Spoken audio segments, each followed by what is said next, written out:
Organisasi internasional merupakan salah satu subjek hukum internasional yang kedudukannya di mata hukum internasional bahkan setara dengan negara. Lantas, mengapa dan bagaimana organisasi internasional bisa menjadi subjek hukum internasional? Untuk itu, saya dan rekan-rekan saya yang spektakuler di bawah ini telah mengupas sedikit alasan-alasan yang sekiranya berhubungan dengan materi kita pada hari ini.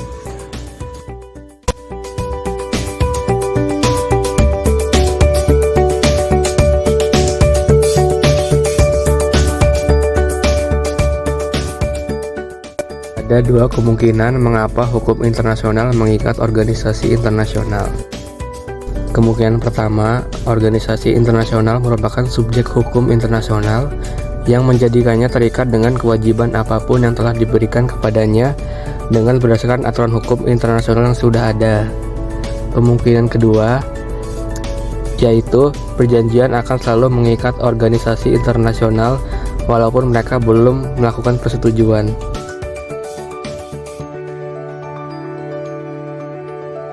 Menyamakan organisasi internasional sebagai subjek hukum dengan organisasi internasional yang terikat oleh hukum internasional hampir terlihat tidak jelas. Menurut ICJ atau International Court of Justice atau Mahkamah Internasional, organisasi internasional wajib terikat segala aturan yang berlaku, namun tidak semua. Hal ini merujuk pada penjelasan terkait perjanjian-perjanjian. Perjanjian hanya akan mengikat organisasi internasional apabila organisasi tersebut menyetujuinya. Kemudian ada 3 contoh konkret mengenai hak-hak ekonomi, hukum humaniter, dan perlindungan lingkungan dalam mengilustrasikan perdebatan tentang kewajiban organisasi internasional ini, yaitu sebagai berikut. Yang pertama ialah konflik yang sedang berlangsung, contohnya adalah IMF atau International Monetary Fund dan hak ekonomi. Kemudian yang kedua, konflik yang sedang ditangguhkan, yaitu PBB dengan hukum humaniter internasional. Dan yang ketiga ialah konflik yang diantisipasi, yaitu Bank Investasi Infrastruktur Asia dengan hukum lingkungan internasional.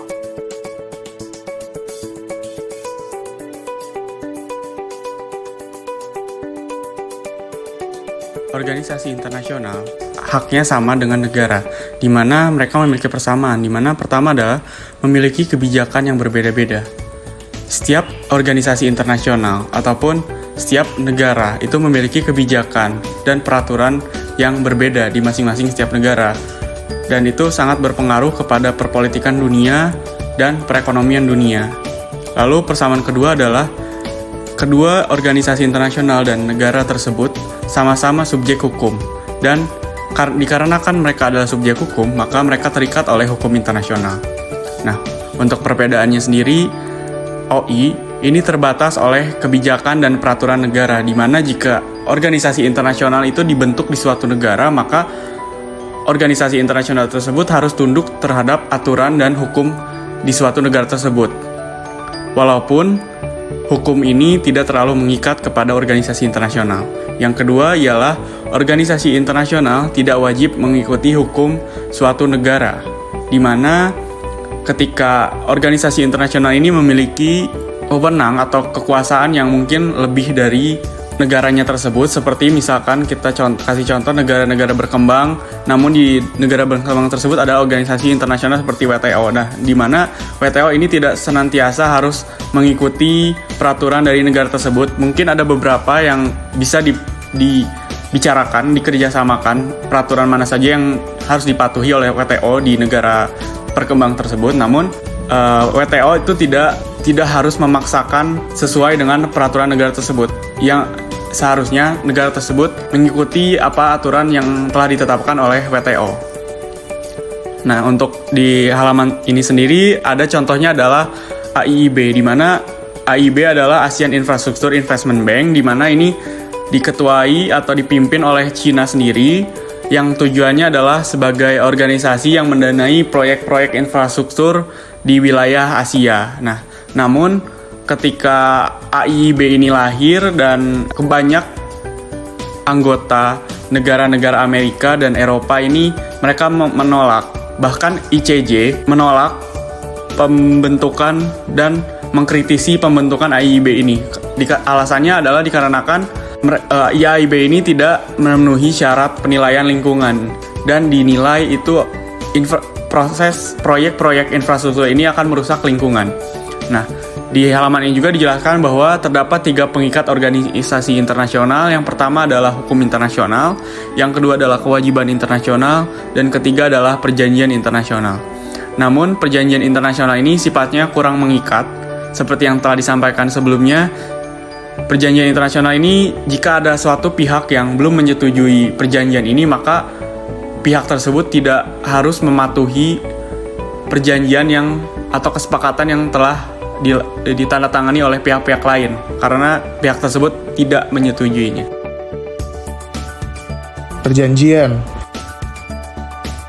Kewajiban perjanjian negara-negara anggota mengikat secara transif internasional organisasi di mana negara-negara tersebut menjadi anggotanya, atau bahwa internasional organisasi tidak memiliki wewenang untuk melanggar kewajiban perjanjian negara-negara anggota karena negara-negara tidak dapat mentransfer ke internasional organisasi. Setelah menandatangani perjanjian dengan satu negara untuk melakukan satu hal, suatu negara kemudian tidak dapat masuk ke dalam perjanjian lain dengan negara lain untuk melakukan yang sebaliknya. Perjanjian selanjutnya akan batal. Pandangan bahwa kewajiban perjanjian negara anggota secara otomatis membatasi internasional organisasi adalah argumen tentang bagaimana menghindari atau menyelesaikan konflik antara perjanjian yang menetapkan kewajiban substansif dan perjanjian yang membentuk internasional organisasi. De Schachter menyimpulkan bahwa penjelasan tentang kewajiban internasional organisasi ini dapat dipertahankan secara teori tetapi tidak dapat dijalankan dalam praktik karena internasional organisasi akan menjadi terkekang oleh berbagai kewajiban perjanjian negara-negara anggota mereka.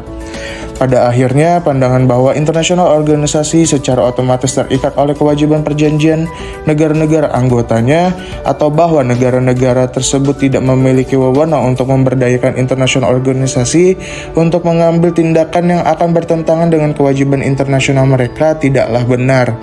Singkatnya, tidak ada aturan hukum perjanjian yang melanggar negara untuk membuat perjanjian dan menjadi anggota internasional organisasi yang bekerja lintas tujuan, kecuali untuk perjanjian yang melanggar jas Konges. VCLT tidak pernah mengatur ketidakabsahan suatu perjanjian sebagai akibat dari konflik perjanjian.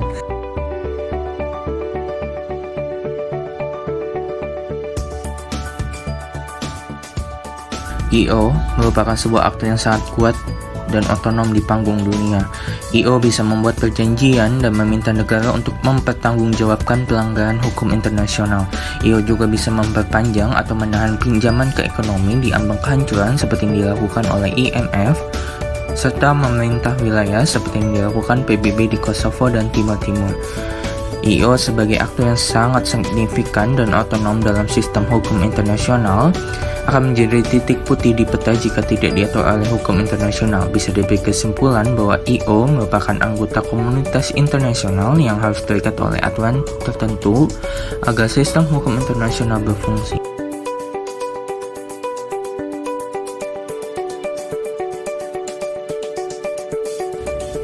ILC secara resmi mengangkat topik perjanjian di mana I.O. menjadi pihak segera setelah VCLT diadopsi pada tahun 1969.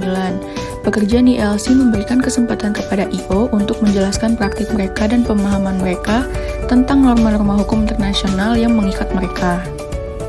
Terdapat 3 poin penting dalam I.O. dan hukum perjanjian. Pertama, sejumlah I.O. menyatakan pandangan bahwa mereka sudah terikat oleh bagian-bagian hukum perjanjian yang merupakan hukum kebiasaan internasional atau prinsip-prinsip umum. Kedua, I.O. ini menunjukkan bahwa norma hukum kebiasaan internasional yang berkembang di masa depan juga akan mengikat mereka. Ketiga, I.O. dengan tegas menolak kemungkinan bahwa perjanjian dapat mengikat mereka tanpa persetujuan mereka. Piagam I.O. sebagai spesialis Lex.